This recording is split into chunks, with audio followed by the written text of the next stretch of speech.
All right, buckle up, everyone. We're diving into some seriously heavy-duty father-son stuff today. Yeah, this one's gonna be good. And we're taking an unexpected route to get there. Anime, baby.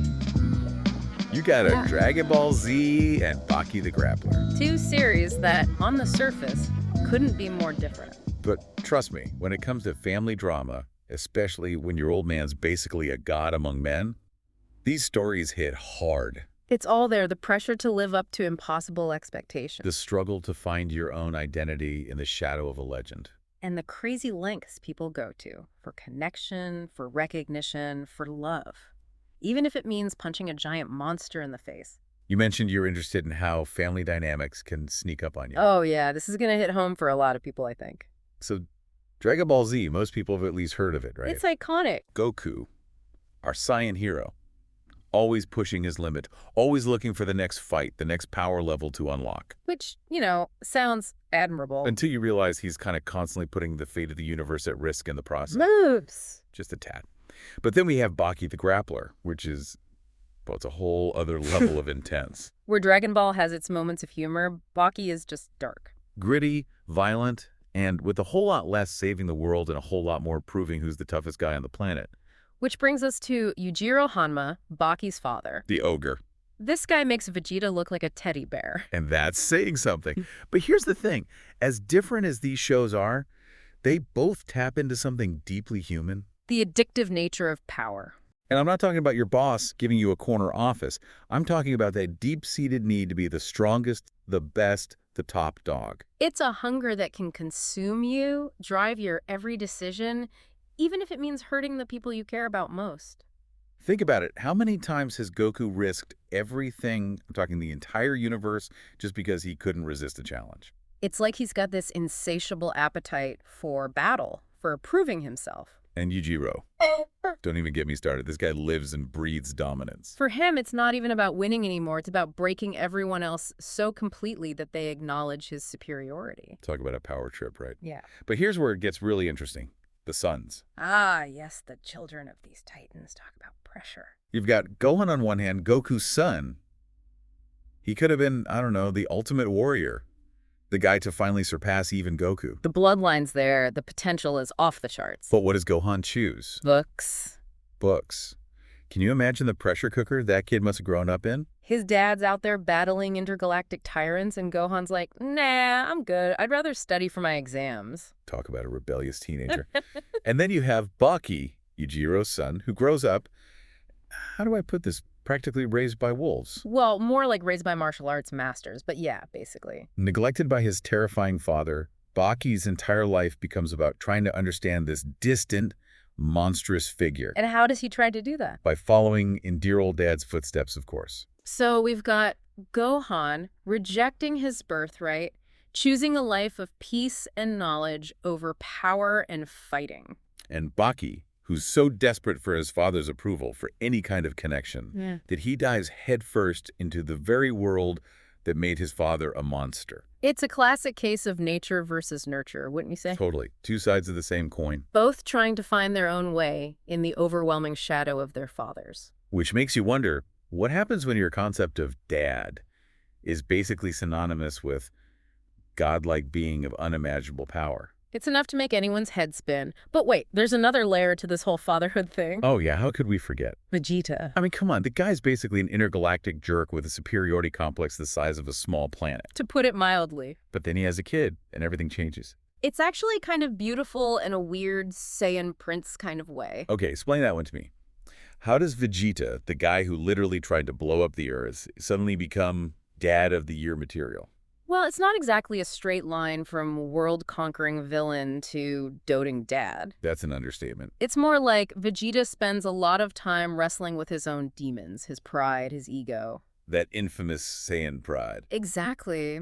And somewhere along the way, he starts to realize that there's more to life than just being the strongest. So basically, fatherhood humbles him. In a way. But it's not just that. It's like having a family, having something to protect and fight for. It gives him a purpose beyond just proving himself. Which is a pretty radical shift for a guy who used to measure his self-worth in how many planets he could destroy before lunchtime. Right. But that's what makes Vegeta's arc so compelling. He goes from this totally self-centered, power-obsessed jerk to someone who's actually willing to put his family first, even if it means swallowing his pride or admitting weakness. Which, let's be honest, doesn't come easily to the sane prince. Not at all. But that's the point. Change is possible, even for the most stubborn, hard-headed folks out there. And it's not like he goes soft or loses his edge. He's still the same fierce warrior, but now it's like that fierceness is directed outward, protecting his family, his people. It's actually kind of inspiring when you think about it. It is. It reminds us that people can change, that we're capable of growth and evolution, even if it takes some extreme circumstances to get us there. Okay, so we've got these larger-than-life dads grappling with their own issues, and then their sons trying to figure out where they fit into all of this. Yeah. It's like, talk about a recipe for some serious family therapy sessions. Right. And it's not just the emotional stuff. These kids are dealing with some heavy, heavy baggage. I mean, we're talking about the literal fate of the universe resting on their shoulders in some cases.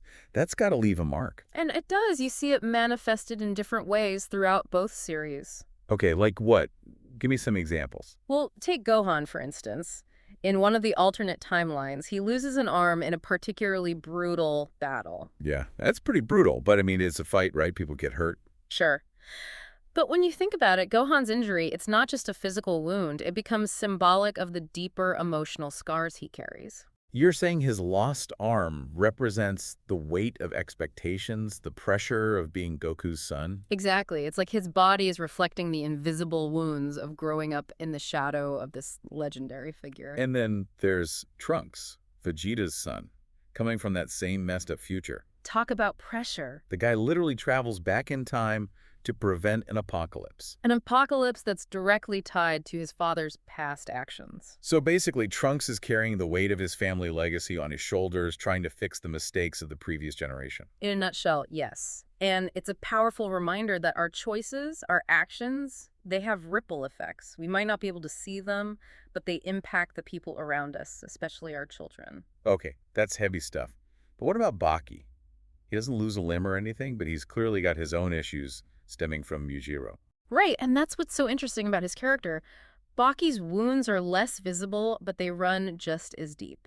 Because he's dealing with the emotional fallout of having a dad who's basically a ghost. More like a force of nature than a father. And that's got to mess you up inside. Imagine growing up craving your father's approval, his love, but the only way you know how to get it is by becoming a monster yourself. Talk about a no-win situation. It's heartbreaking, really. Baki's entire life is this desperate attempt to connect with a man who's incapable of giving him what he needs. So we've got Gohan rejecting his heritage, Baki desperately seeking his father's validation, and Vegeta going through this incredible transformation. It's a lot to process. What's the takeaway here? What can we learn from all this, even if our dads aren't out there fighting intergalactic overlords? Well, I think what strikes me is that for all the superhuman feats and cosmic showdowns, these stories ultimately boil down to something deeply relatable. Totally. Those universal struggles of family, identity, finding your own way. It's like we can all see a little bit of ourselves in these characters. Even if our dads aren't, blowing up planets on a Tuesday. Yeah, no kidding. But that's what makes these stories so powerful. They remind us that underneath all the crazy powers and interdimensional battles, we're all just trying to figure things out. Exactly. And sometimes the most valuable lessons come from the most unexpected places. Speaking of lessons, these anime dads, for all their flaws and over-the-top antics, they actually offer some surprisingly insightful parenting tips. Well, absolutely. Like, take Goku, for example. Mr. Fight First, Ask Questions Later. Right. But beneath all that battle lust, there's this core belief in pushing limits, in never giving up, and always striving to be your best self. Which is a good message, in theory. Of course, maybe skip the whole risking universal annihilation part. Yeah, that's probably a good call. But the underlying message of encouraging your kids to embrace challenges, to strive for greatness, that's pretty solid advice. Just maybe set some healthy boundaries along the way. Always a good idea. And then there's Vegeta. Who had thought the Prince of All Saiyans would have some decent parenting advice up his sleeve? Right. But Vegeta teaches us that it's never too late to change, to evolve, to become better versions of ourselves. He goes from this ruthless tyrant to a fiercely protective father. He learns to put his family first, to confront his own weaknesses, even to admit when he's wrong. Which for Vegeta is basically a miracle. It's a powerful reminder that parenthood can change us in profound ways. And that even the most stubborn, pride-filled Saiyans among us can learn to be better men. Exactly. And of course, there's Gohan, who kind of flips the script entirely. Oh, absolutely. Here's this kid who could have ruled the universe, who had the power to surpass even his father. He was destined for greatness. But he chooses a different path. He chooses knowledge family, a quiet life away from the battlefield. Which I think speaks volumes about the pressure he must have felt growing up. It takes a lot of courage to defy expectations, especially when those expectations are coming from your larger-than-life Saiyan father. It reminds us that it's okay to forge our own paths, even if they don't look like what everyone else expects of us. That true strength lies in following your own heart, your own values. So yeah, maybe our dads weren't out there fighting intergalactic tyrants. Though I wouldn't know for sure about yours. Very funny. But the point is, these stories, they tap into something universal about the human experience. The search for identity, the complexities of family, the challenges of fatherhood. And they remind us that even in the craziest, most over-the-top anime universes, those human connections are what truly matter. Well said. Well said. And on that note, I think we've done our deep dive for today. Until next time. Don't forget to like, subscribe, and tell us what other pop culture families you want us to psychoanalyze next. And remember, even if your dad isn't an alien warrior or a martial arts master, we all inherit something from the people who raise us.